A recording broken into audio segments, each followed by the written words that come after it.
It was when curiosity about Gatsby was at its highest that the lights in his house failed to go on one Saturday night, and, as obscurely as it had begun, his career as Trimalchio was over. Only gradually did I become aware that the automobiles, which turned expectantly into his drive, stayed for just a minute and then drove sulkily away. Wondering if he were sick, I went over to find out. An unfamiliar butler with a villainous face squinted at me suspiciously from the door. "Is Mr. Gatsby sick?" Nope. After a pause, he added, Sir? in a dilatory, grudging way. I hadn't seen him around, and I was rather worried. "Tell him Mr. Carroway came over," Who? he demanded rudely. "Carroway." Carroway. All right, I'll tell him. Abruptly, he slammed the door. My Finn informed me that Gatsby had dismissed every servant in the house a week ago, and replaced them with half a dozen others who never went into West Egg Village to be bribed by the tradesmen, but ordered moderate supplies over the telephone. The grocery boy reported that the kitchen looked like a pigsty, and the general opinion in the village was that the new people weren't servants at all. Next day, Gatsby called me on the phone. "Going away?" I inquired. No, old sport. "I hear you fired all your servants." I wanted somebody who wouldn't gossip. Daisy comes over quite often, in the afternoons. So the whole caravansary had fallen in like a card house at the disapproval in her eyes. There are some people Wolfsheim wanted to do something for. They're all brothers and sisters. They used to run a small hotel. I see. He was... Calling up at Daisy's request. Would I... Come to lunch at her house tomorrow.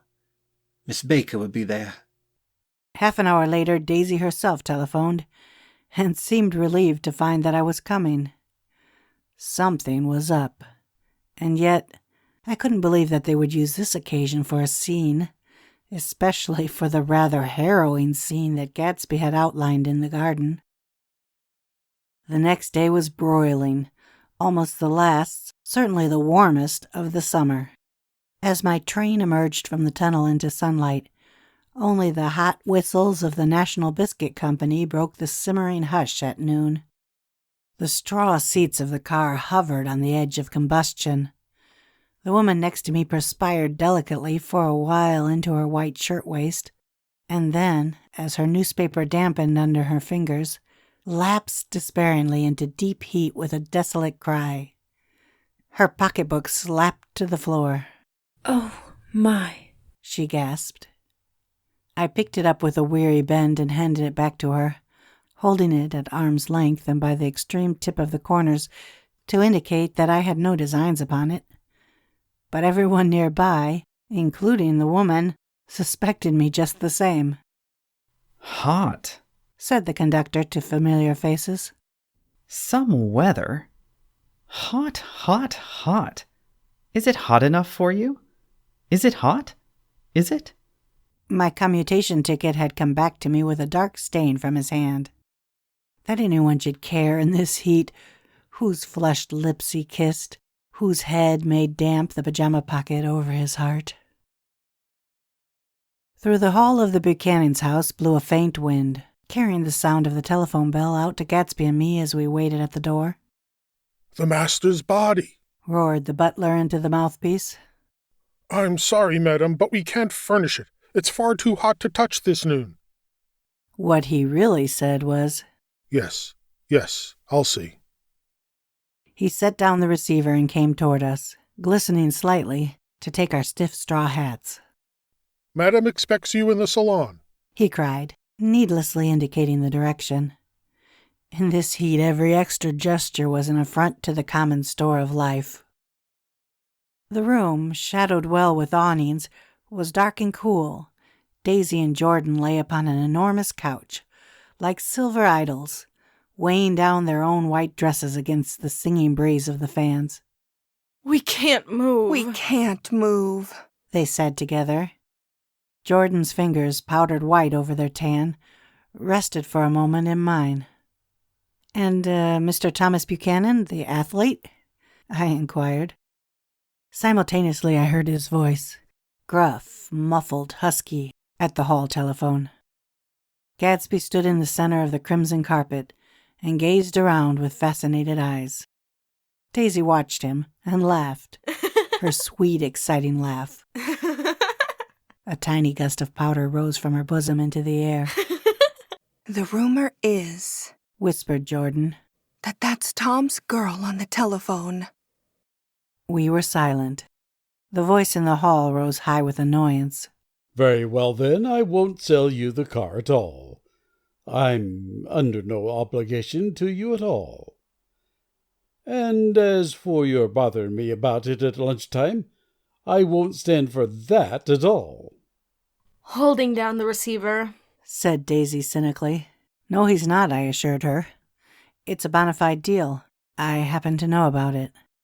Tom flung open the door, blocked out its space for a moment with his thick body, and hurried into the room. "Mr. Gatsby." He put out his broad, flat hand with well-concealed dislike. "I'm glad to see you, sir. Nick." make us a cold drink, cried Daisy. As he left the room again, she got up and went over to Gatsby and pulled his face down, kissing him on the mouth. You know I love you, she murmured. "You forget there is a lady present," said Jordan. Daisy looked around doubtfully. You kiss Nick too. "What a low, vulgar girl." I don't care, cried Daisy, and began to clog on the brick fireplace. Then she remembered the heat and sat down guiltily on the couch, just as a freshly laundered nurse leading a little girl came into the room. Blessed precious, she crooned, holding out her arms.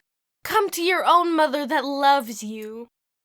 The child, relinquished by the nurse, rushed across the room and rooted shyly into her mother's dress. The blessed precious. Did mother get powder on your old yellowy hair? Stand up now and say how do you do. Gatsby and I in turn leaned down and took the small, reluctant hand. Afterward, he kept looking at the child with surprise. I don't think he had ever really believed in its existence before. "I got dressed before luncheon," said the child, turning eagerly to Daisy. That's because your mother wanted to show you off. Her face bent into the single wrinkle of the small white neck. You dream, you. You absolute little dream. "Yes, admitted the child calmly. and Jordan's got on a white dress too." How do you like mother's friends? Daisy turned her around so that she faced Gatsby. Do you think they're pretty? "Where's Daddy?"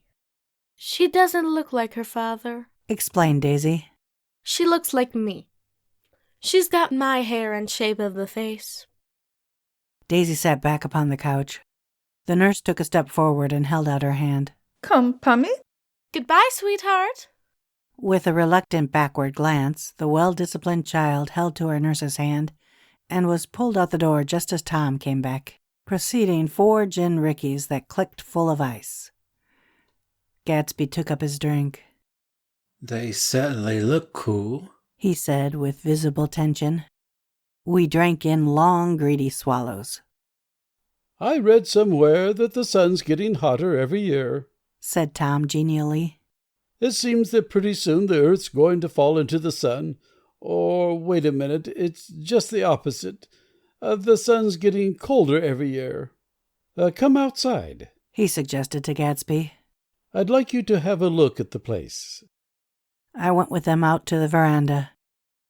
On the green Sound, stagnant in the heat, one small sail crawled slowly toward the fresher sea.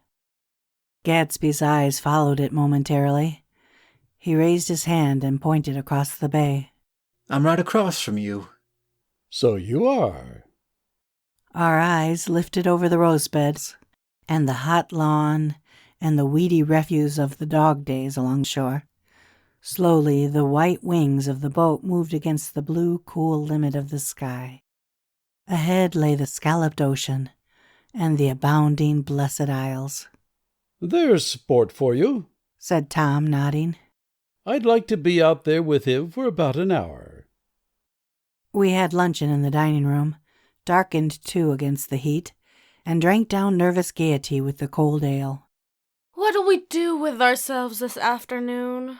Cried Daisy. And the day after that, and the next 30 years? Don't be morbid, Jordan said. Life starts all over again when it gets crisp in the fall. But it's so hot. Insisted Daisy on the verge of tears. And everything's so confused. Let's all go to town. Her voice struggled on through the heat, beating against it, molding its senselessness into forms. I've heard of making a garage out of a stable, Tom was saying to Gatsby. but I'm the first man who ever made a stable out of a garage. Who wants to go to town? Demanded Daisy insistently. Gatsby's eyes floated toward her. Ah, She cried. you look so cool. Their eyes met, and they stared together at each other, alone in space. With an effort, she glanced down at the table. You always look so cool. She repeated. She had told him that she loved him, and Tom Buchanan saw. He was astounded. His mouth opened a little, and he looked at Gatsby, and then back at Daisy, as if he had just recognized her as someone he knew a long time ago. You resemble the advertisement of the man. She went on innocently. You know the advertisement of the man? All right, Broke in Tom quickly. I'm perfectly willing to go to town. Come on, we're all going to town. He got up, his eyes still flashing between Gatsby and his wife. No one moved. Come on! His temper cracked a little. What's the matter anyhow? If we're going to town, let's start. His hand, trembling with his effort at self-control, bore to his lips the last of his glass of ale. Daisy's voice got us to our feet and out onto the blazing gravel drive.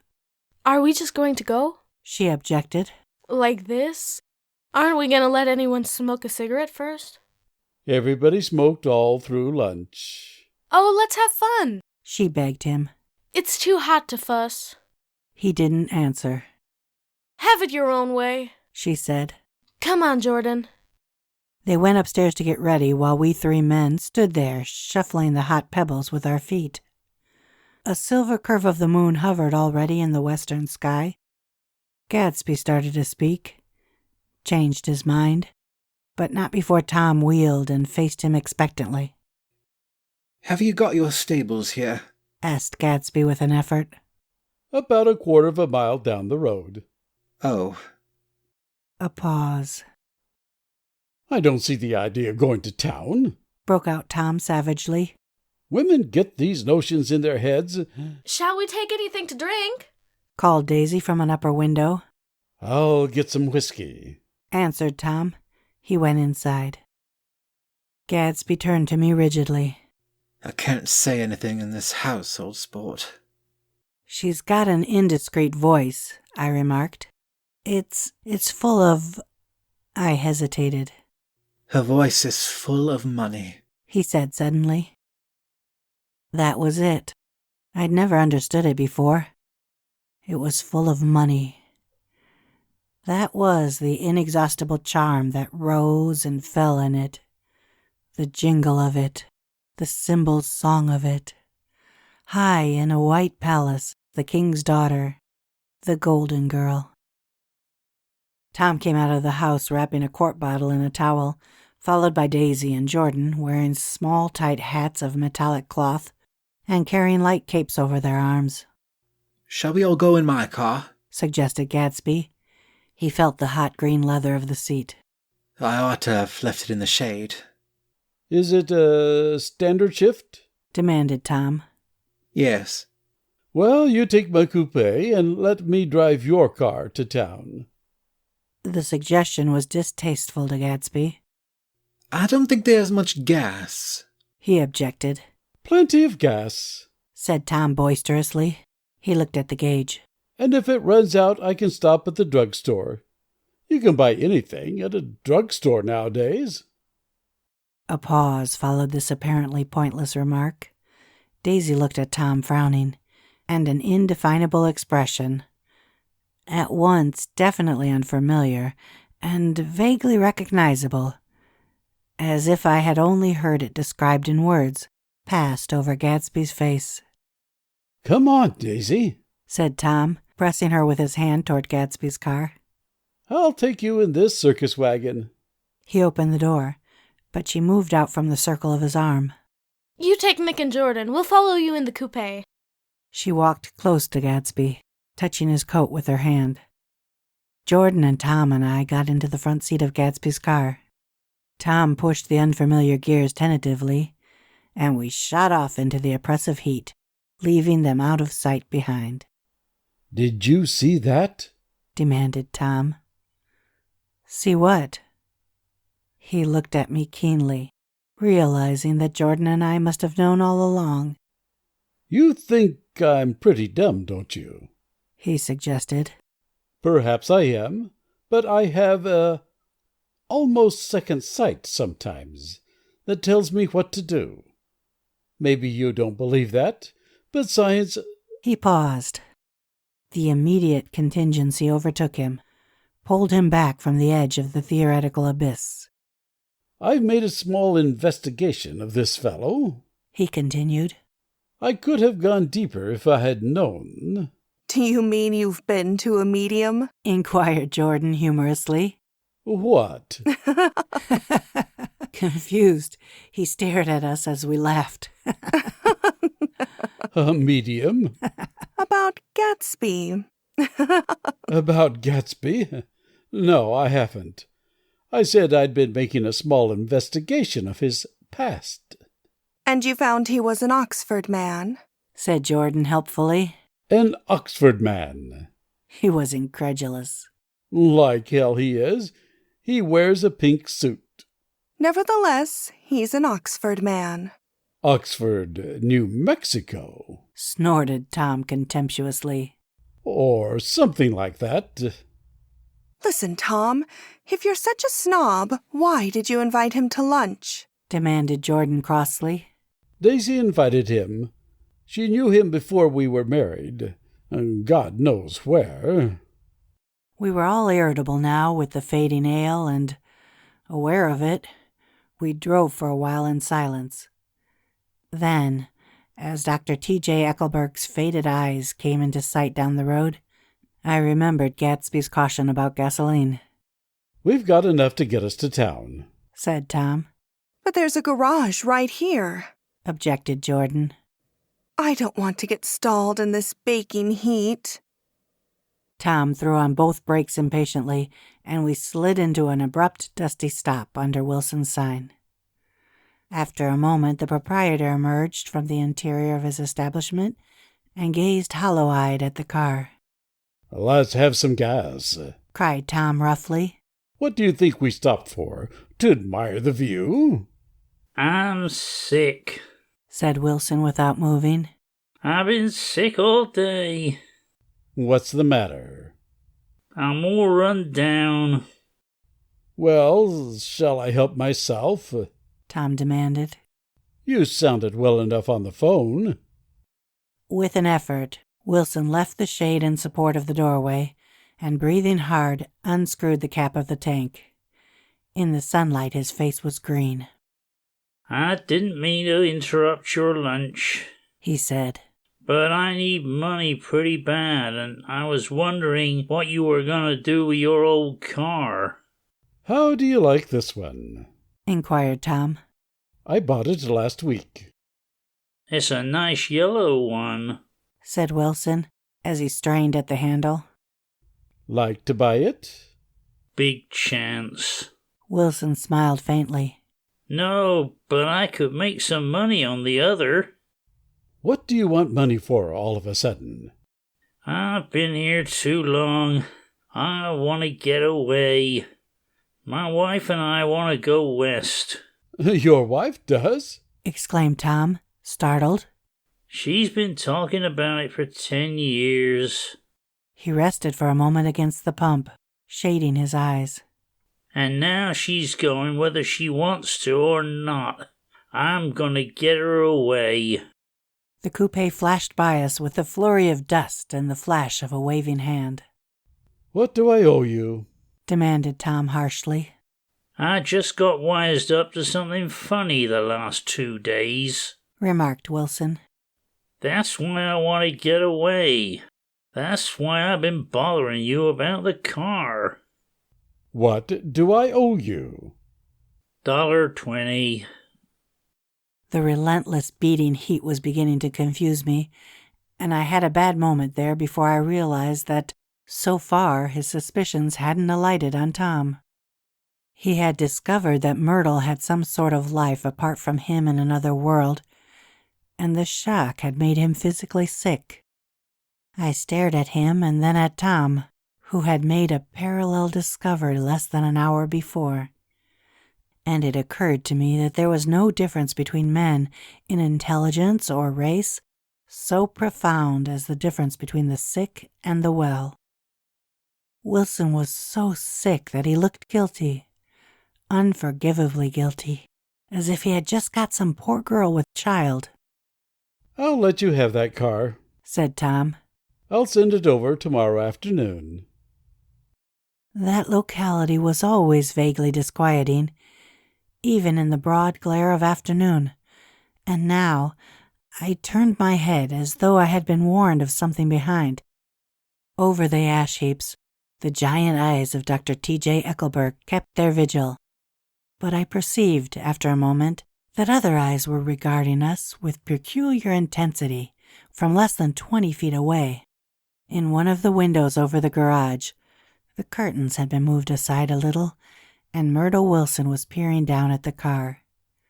So engrossed was she that she had no consciousness of being observed, and one emotion after another crept into her face, like objects into a slowly developing picture.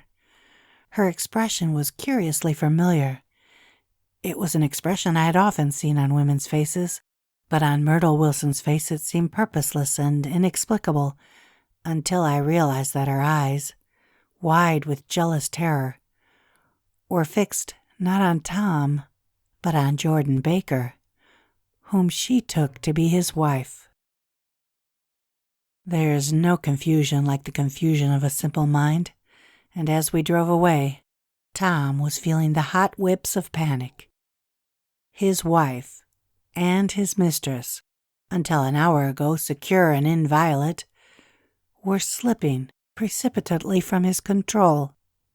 Instinct made him step on the accelerator, with the double purpose of overtaking Daisy and leaving Wilson behind. And we sped along toward the Astoria at 50 miles an hour until, among the spidery girders of the elevated, we came in sight of the easygoing blue coupe. Those big movies around 50th Street are cool, suggested Jordan. I love New York on summer afternoons when everyone's away. There's something very sensuous about it, overripe, as if all sorts of funny fruits were going to fall into your hands. The word sensuous had the effect of further disquieting Tom, but before he could invent a protest, the coupe came to a stop, and Daisy signaled us to draw up alongside. Where are we going? She cried. What about the movies? It's so hot, she complained. You go. We'll ride around and meet you after. With an effort, her wit rose faintly. We'll meet you on some corner. I'll be the man smoking 2 cigarettes. Oh, we can't argue about it here, Tom said impatiently as a truck gave out a cursing whistle behind us. You follow me to the south side of Central Park in front of the plaza. Several times he turned his head and looked back for their car, and if the traffic delayed them, he slowed up until they came into sight. I think he was afraid they would dart down a side street and out of his life forever. But they didn't. And we all took the less explicable step of engaging the parlor of a suite in the Plaza Hotel. The prolonged and tumultuous argument that ended by herding us into that room eludes me, though I have a sharp physical memory that, in the course of it, my underwear kept climbing like a damp snake around my legs, and intermittent beads of sweat raced cool across my back. The notion originated with Daisy's suggestion that we hire 5 bathrooms and take cold baths. and then assumed a more tangible form as a place to have a mint julep. Each of us said over and over again that it was a crazy idea. Crazy idea. Crazy idea. Crazy idea. Crazy idea. We all talked at once to a baffled clerk. Cool. A place to have a mint julep. For about an hour. Take cold baths. And thought, or pretended to think, Getting It's so hotter hot. every the pollen. Make us a cold drink. that we were being very funny. The room was large and stifling, and though it was already 4 o'clock, opening the windows admitted only a gust of hot shrubbery from the park. Daisy went to the mirror and stood with her back to us, fixing her hair. It's a swell suite, whispered Jordan respectfully, and everyone laughed. Open another window, commanded Daisy without turning around. There aren't any more. Well, we'd better telephone for an axe. The thing to do is to forget about the heat, said Tom impatiently. You make it 10 times worse by crabbing about it. He unrolled the bottle of whiskey from the towel and put it on the table. Why not let her alone, old sport? Remarked Gatsby. You're the one that wanted to come to town. There was a moment of silence. The telephone book slipped from its nail and splashed to the floor, whereupon Jordan whispered, Excuse me. But this time no one laughed. I'll pick it up, I offered. I've got it. Gatsby examined the parted string, muttered, in an interested way, and tossed the book on a chair. That's a great expression of yours, isn't it? Said Tom sharply. What is? All this old sport business. Where'd you pick that up? Now see here, Tom, said Daisy, turning around from the mirror. If you're going to make personal remarks, I won't stay here a minute. Call up and order some ice for the mint julep. As Tom took up the receiver, the compressed heat exploded into sound, and we were listening to the portentous chords of Mendelssohn's Wedding March from the ballroom below. Imagine marrying anybody in this heat, cried Jordan dismally. Still, I was married in the middle of June, Daisy remembered. Louisville in June. Somebody fainted. Who was it fainted, Tom? Biloxi, he answered shortly. A man named Biloxi. Biloxi. And he made boxes. That's a fact. And he was from Biloxi, Tennessee. They carried him into my house, appended Jordan, because we lived just 2 doors from the church, and he stayed 3 weeks until Daddy told him he had to get out. The day after he left, Daddy died. After a moment she added, as if she might have sounded irreverent, There wasn't any connection. I used to know a Bill Biloxi from Memphis, I remarked. That was his cousin. I knew his whole family history before he left. He gave me an aluminum putter that I use today. The music had died down as the ceremony began, and now a long cheer floated in at the window, followed by intermittent cries of, Yeah! and finally by a burst of jazz as the dancing began. We're getting old, said Daisy. If we were young, we'd rise and dance. Remember Biloxi, Jordan warned her. Where'd you know him, Tom? Biloxi? He concentrated with an effort. I didn't know him. He was a friend of Daisy's. He was not, she denied. I'd never seen him before. He came down in the private car. Well, he said he knew you. He said he was raised in Louisville. Asa Bird brought him around at the last minute and asked if we had room for him. Jordan smiled. He was probably bumming his way home. He told me he was president of your class at Yale. Tom and I looked at each other blankly. Biloxi? First place, we didn't have any president. Gatsby's foot beat a short, restless tattoo, and Tom eyed him suddenly. By the way, Mr. Gatsby, I understand you're an Oxford man. Not exactly. Oh, yes, I understand you went to Oxford. Yes, I went there. A pause. Then Tom's voice, incredulous and insulting. You must have gone there about the time Biloxi went to New Haven. Another pause. A waiter knocked and came in with crushed mint and ice, but the silence was unbroken by his Thank you. and the soft closing of the door. This tremendous detail was to be cleared up at last, I told you I went there. said Gatsby. I heard you, but I'd like to know when. It was in 1919. I only stayed 5 months. That's why I can't really call myself an Oxford man. Tom glanced around to see if we mirrored his unbelief, but we were all looking at Gatsby. It was an opportunity they gave to some of the officers after the armistice. He continued. We could go to any of the universities in England or France. I wanted to get up and slap him on the back. I had one of those renewals of complete faith in him that I'd experienced before. Daisy rose, smiling faintly, and went to the table. Open the whiskey, Tom, She ordered. and I'll make you a mint julep. Then you won't seem so stupid to yourself. Look at the mint. Wait a minute. Snapped Tom. I want to ask Mr. Gatsby one more question. Go on. Gatsby said politely. What kind of row are you trying to cause in my house anyhow? They were out in the open at last, and Gatsby was content. He isn't causing a row. Daisy looked desperately from one to the other. You're causing a row. Please have a little self-control. Self-control? Repeated Tom incredulously. I suppose the latest thing is to sit back and let Mr. Nobody from nowhere make love to your wife. Well, if that's the idea, you can count me out.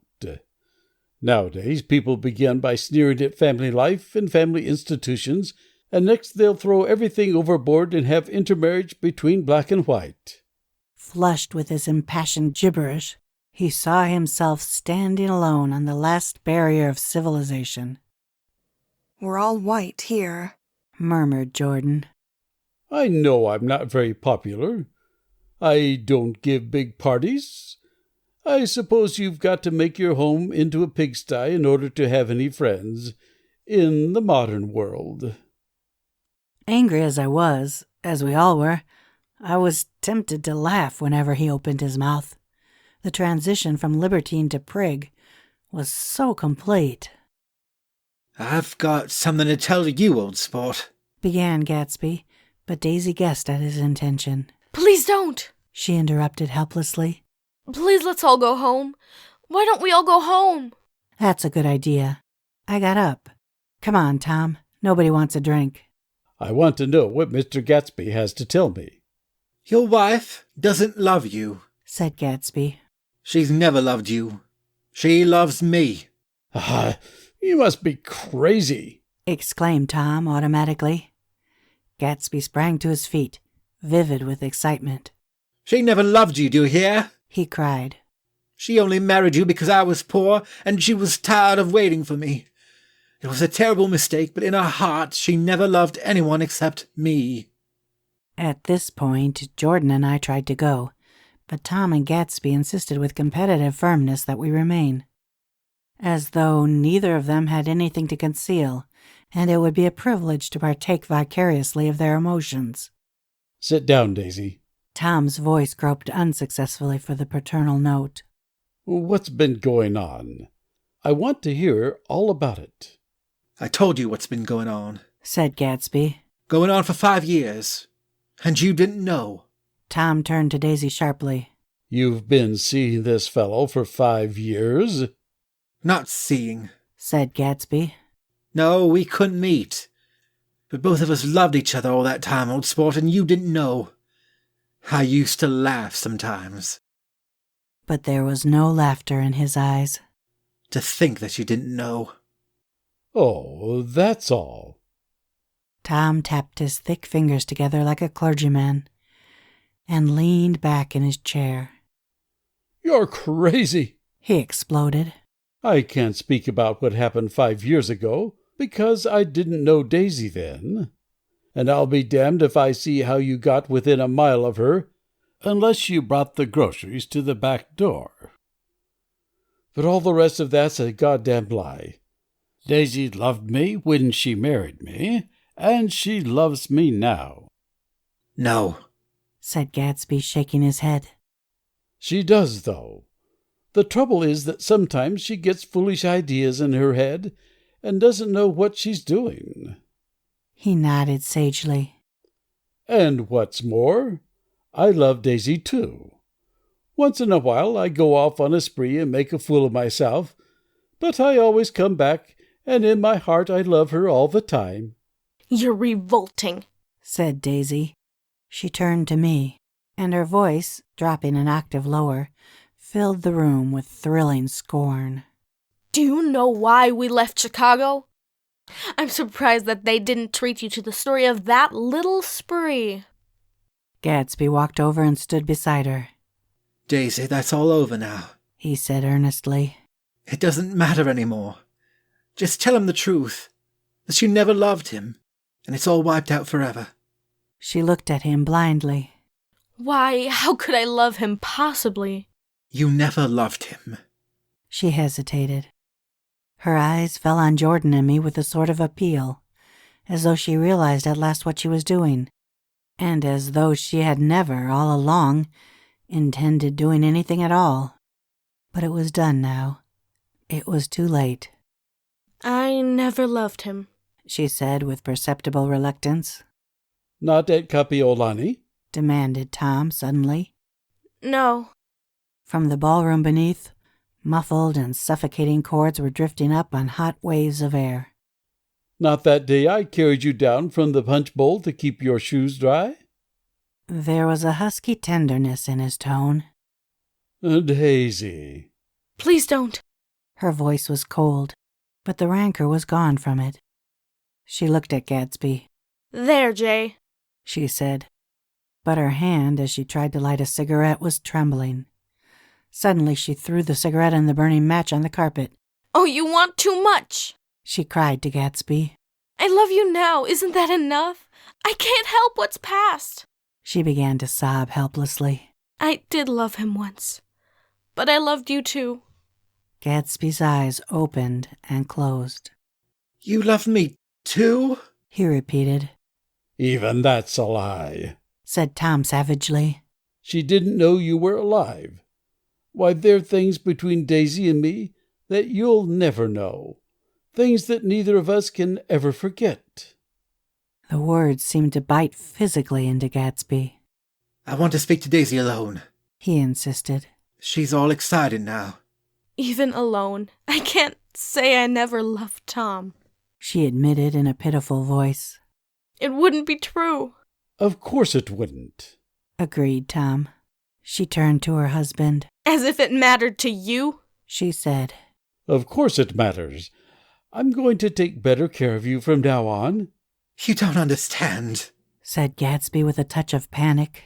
You're not going to take care of her anymore. I'm not? Tom opened his eyes wide and laughed. He could afford to control himself now. Why's that? Daisy's leaving you. Ah, nonsense. I am, though, she said with a visible effort. She's not leaving me. Tom's words suddenly leaned down over Gatsby. Certainly not for a common swindler who would have to steal the ring he put on her finger. I won't stand this, cried Daisy. Oh, please, let's get out. Who are you, anyhow? Broke out Tom. You're one of that bunch that hangs around with Meyer Wolfsheim. That much I happen to know. I've made a little investigation into your affairs, and I'll carry it further tomorrow. You can suit yourself about that, old sport, said Gatsby steadily. I found out what your drug stores were. He turned to us and spoke rapidly. He and this Wolfsheim bought up a lot of side street drugstores here and in Chicago and sold grain alcohol over the counter. That's one of his little stunts. I picked him for a bootlegger the first time I saw him, and I wasn't far wrong. What about it? Said Gatsby politely. I guess your friend Walter Chase wasn't too proud to come in on it. And you left him in the lurch, didn't you? You let him go to jail for a month over in New Jersey. God, you ought to hear Walter on the subject of you. He came to us dead broke. He was very glad to pick up some money, old sport. Don't you call me old sport, cried Tom. Gatsby said nothing. Walter could have you up on the betting laws, too, but Wolfsheim scared him into shutting his mouth. That unfamiliar yet recognizable look was back again in Gatsby's face. That drugstore business was just small change, continued Tom slowly. But you've got something on now that Walter's afraid to tell me about. I glanced at Daisy, who was staring terrified between Gatsby and her husband, and at Jordan, who had begun to balance an invisible but absorbing object on the tip of her chin. Then I turned back to Gatsby, and was startled at his expression. He looked, and this is said in all contempt for the babbled slander of his garden, as if he had killed a man. For a moment, the set of his face could be described in just that fantastic way.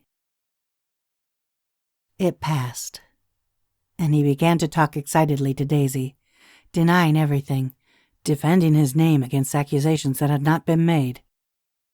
But with every word, she was drawing further and further into herself, so he gave that up, and only the dead dream fought on as the afternoon slipped away, trying to touch what was no longer tangible, struggling unhappily, undespairingly toward that lost voice across the room.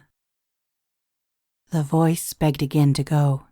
Please, Tom, I can't stand this anymore. Her frightened eyes told that whatever intentions, whatever courage she had had, were definitely gone. You two start on home, Daisy, said Tom. In Mr. Gatsby's car. She looked at Tom, alarmed now, but he insisted with magnanimous scorn. Go on. He won't annoy you. I think he realizes that his presumptuous little flirtation is over. They were gone, without a word, snapped out, made accidental, isolated, like ghosts, even from our pity. After a moment, Tom got up and began wrapping the unopened bottle of whiskey in the towel. Want any of this stuff? Jordan? Nick? I didn't answer. Nick? He asked again. What? Want any? No. I just remembered that today's my birthday. I was 30. Before me stretched the pretentious, menacing road of a new decade. It was 7 o'clock when we got into the coupe with him and started for Long Island.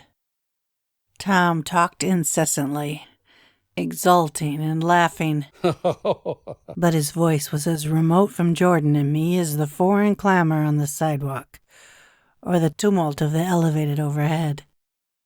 Human sympathy has its limits, and we were content to let all their tragic arguments fade with the city lights behind. 30. The promise of a decade of loneliness. A thinning list of single men to know. A thinning briefcase of enthusiasm. Thinning hair.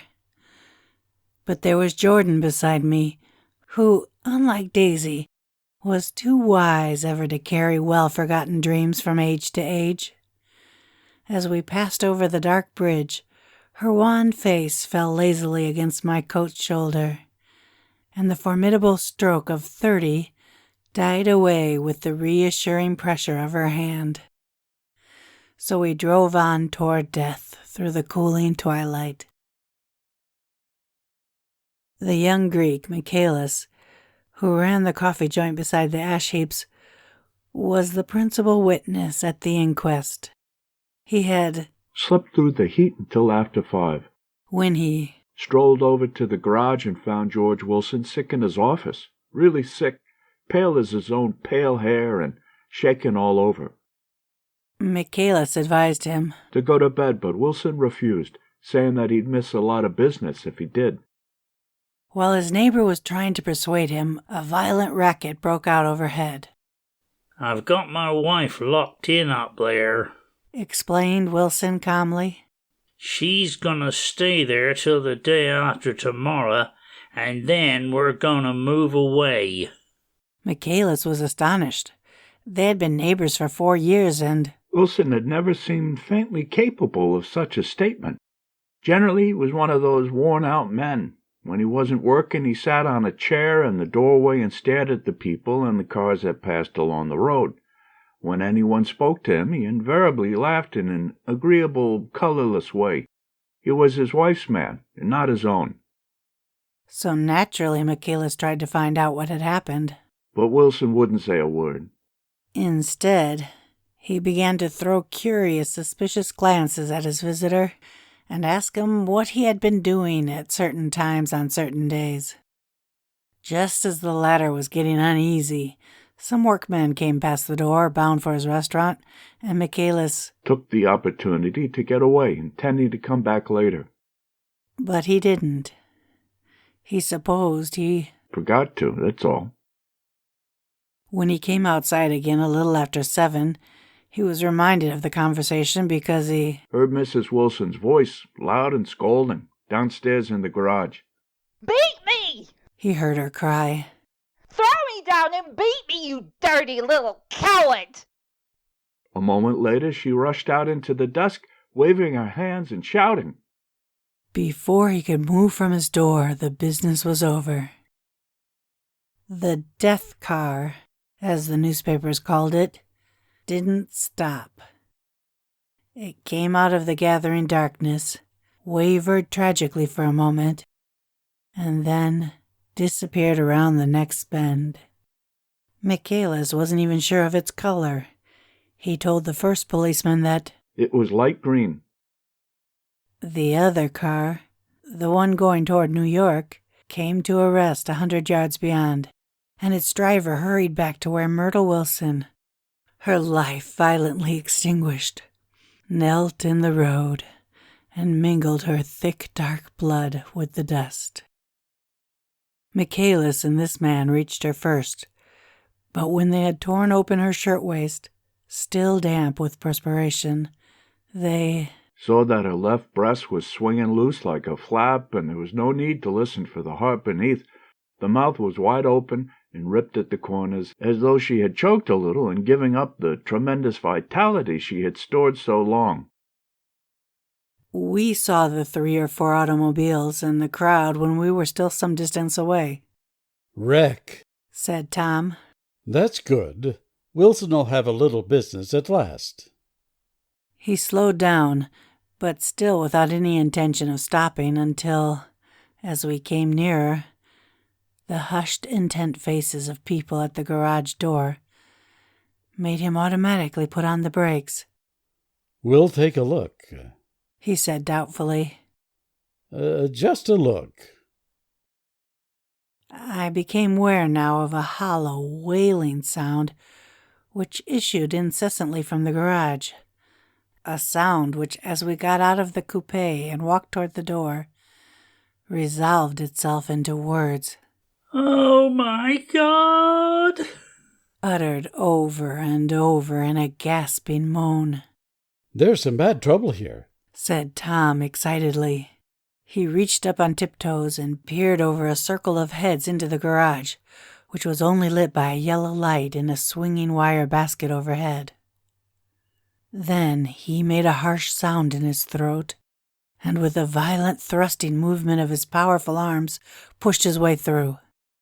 The circle closed up again, with a running murmur of expostulation. It was a minute before I could see anything at all. Then new arrivals disarranged the line, and Jordan and I were pushed suddenly inside. Myrtle Wilson's body, wrapped in a blanket and then in another blanket as though she suffered from a chill in the hot night, lay on a work table by the wall, and Tom, with his back to us, was bending over it, motionless.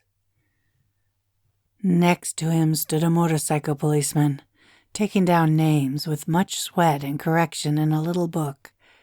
At first, I couldn't find the source of the high groaning words that echoed clamorously through the bare garage. Then I saw Wilson, standing on the raised threshold of his office, swaying back and forth and holding to the doorpost with both hands. Some man was talking to him in a low voice and attempting from time to time to lay a hand on his shoulder. But Wilson neither heard nor saw.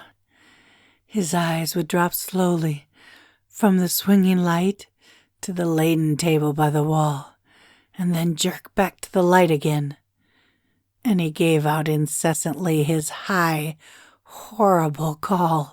Oh my God, oh my God, God, oh God, oh my God. Presently, Tom lifted his head with a jerk, and after staring around the garage with glazed eyes, addressed a mumbled, incoherent remark to the policeman. M-A-V. The policeman was saying. O. No, R. Corrected the man. M-A-V-R-O. Listen to me, muttered Tom fiercely. R. Said the policeman. O. G. G. He looked up as Tom's broad hand fell sharply on his shoulder. What you want, fella? What happened? That's what I want to know. Auto hit her. Instantly killed. Instantly killed? Repeated Tom, staring. She ran out in a road. Son of a bitch didn't even stop his car. There was 2 cars. Said Michaelis. One coming, one going, see? Going where? Asked the policeman keenly. One going each way. Well, His hand rose to the blankets but stopped halfway and fell to his side. She ran out there and the other one coming from New York knocked right into her, going 30 or 40 miles an hour. What's the name of this place here? Demanded the officer. Hasn't got any name. A pale, well-dressed Negro stepped near. It was a yellow car. He said. Big yellow car, new. See the accident? Asked the policeman. No, but the car passed me down the road, going faster than 40, going 50, 60. Come here and let's have your name. Look out now. I want to get his name. Some words of this conversation must have reached Wilson swaying in the office door, for suddenly a new theme found voice among his gasping cries. You don't have to tell me what kind of car it was. I know what kind of car it was. Watching Tom, I saw the wad of muscle back of his shoulder tighten under his coat. He walked quickly over to Wilson and, standing in front of him, seized him firmly by the upper arms. You've got to pull yourself together, he said with soothing gruffness. Wilson's eyes fell upon Tom. He started up on his tiptoes and then would have collapsed to his knees had Tom not held him upright. Listen, said Tom, shaking him a little. I just got here a minute ago from New York. I was bringing you that coupe we've been talking about. That yellow car I was driving this afternoon wasn't mine. Do you hear? I haven't seen it all afternoon. Only the Negro and I were near enough to hear what he said, but the policeman caught something in the tone and looked over with truculent eyes. What's all that? He demanded. I'm a friend of his. Tom turned his head, but kept his hands firm on Wilson's body. He says he knows the car that did it. It was a yellow car. Some dim impulse moved the policeman to look suspiciously at Tom. And what color's your car? It's a blue car, a coupe. We've come straight from New York, I said. Someone who had been driving a little behind us confirmed this, and the policeman turned away. Now, if you'll let me have that name again, correct. Picking up Wilson like a doll, Tom carried him into the office, set him down in a chair, and came back. If somebody'll come here and sit with him, he snapped authoritatively. He watched while the 2 men standing closest glanced at each other and went unwillingly into the room. Then Tom shut the door on them and came down the single step, his eyes avoiding the table. As he passed close to me, he whispered, "Let's get out." Self-consciously, with his authoritative arms breaking the way, we pushed through the still gathering crowd, passing a hurried doctor, case in hand, who had been sent for in wild hope half an hour ago. Tom drove slowly until we were beyond the bend. Then his foot came down hard, and the coupe raced along through the night. In a little while I heard a low, husky sob, and saw that the tears were overflowing down his face. "The goddamn coward," he whimpered. "He didn't even stop his car." The Buchanan's house floated suddenly toward us through the dark, rustling trees. Tom stopped beside the porch and looked up at the second floor, where 2 windows bloomed with light among the vines. "Daisy's home," he said. As we got out of the car, he glanced at me and frowned slightly. "I ought to have dropped you in West Egg, Nick. There's nothing we can do tonight." A change had come over him, and he spoke gravely and with decision. As we walked across the moonlight gravel to the porch, he disposed of the situation in a few brisk phrases. "I'll telephone for a taxi to take you home, and while you're waiting, you and Jordan better go in the kitchen and have them get you some supper, if you want any." He opened the door. "Come in." "No, thanks. But I'd be glad if you ordered me the taxi. I'll wait outside." Jordan put her hand on my arm. "Won't you come in, Nick?" "No, thanks. I was feeling a little sick, and I wanted to be alone. But Jordan lingered for a moment more. "It's only 9:30, she said. I'd be damned if I'd go in. I'd had enough of all of them for one day, and suddenly that included Jordan too. She must have seen something of this in my expression, for she turned abruptly away and ran up the porch steps into the house. I sat down for a few minutes with my head in my hands, until I heard the phone taken up inside and the butler's voice calling a taxi. Then I walked slowly down the drive, away from the house, intending to wait by the gate. I hadn't gone 20 yards when I heard my name, and Gatsby stepped from between the 2 bushes into the path. I must have felt pretty weird by that time, because I could think of nothing except the luminosity of his pink suit under the moon. "What are you doing?" I inquired. "Just standing here, old sport." Somehow, that seemed a despicable occupation. For all I knew, he was going to rob the house in a moment. I wouldn't have been surprised to see sinister faces, the faces of Wolfsheim's people, behind him in the dark shrubbery. "Did you see any trouble on the road?" he asked after a minute. "Yes." He hesitated. "Was she killed?" "Yes." "I thought so. I told Daisy I thought so. It's better that the shock should all come at once. Well, she stood it pretty well." He spoke as if Daisy's reaction was the only thing that mattered. "I got to West Egg by a side road," he went on, "and left the car in my garage. I don't think anybody saw us, but of course I can't be sure." I disliked him so much by this time that I didn't find it necessary to tell him he was wrong. "Who was the woman?" he inquired. "Her name was Wilson. Her husband owns the garage. How the devil did it happen?" "Well, I tried to swing the wheel." He broke off, and suddenly I guessed at the truth. "Was Daisy driving?" "Yes," he said after a moment. "But of course I'll say I was. You see, when we left New York, she was very nervous, and she thought it would steady her to drive. And this woman rushed out at us just as we were passing a car coming the other way. It all happened in a minute, but it seemed to me that she wanted to speak to us. Thought we were somebody she knew. Well, first Daisy turned away from the woman toward the other car, and then she lost her nerve and turned back. The second my hand reached the wheel, I felt the shock. It must have killed her instantly." "It ripped her open." "Don't tell me, old sport." He winced. Anyhow, Daisy stepped on it. I tried to make her stop, but she couldn't, so I pulled on the emergency brakes. Then she fell over into my lap, and I drove on.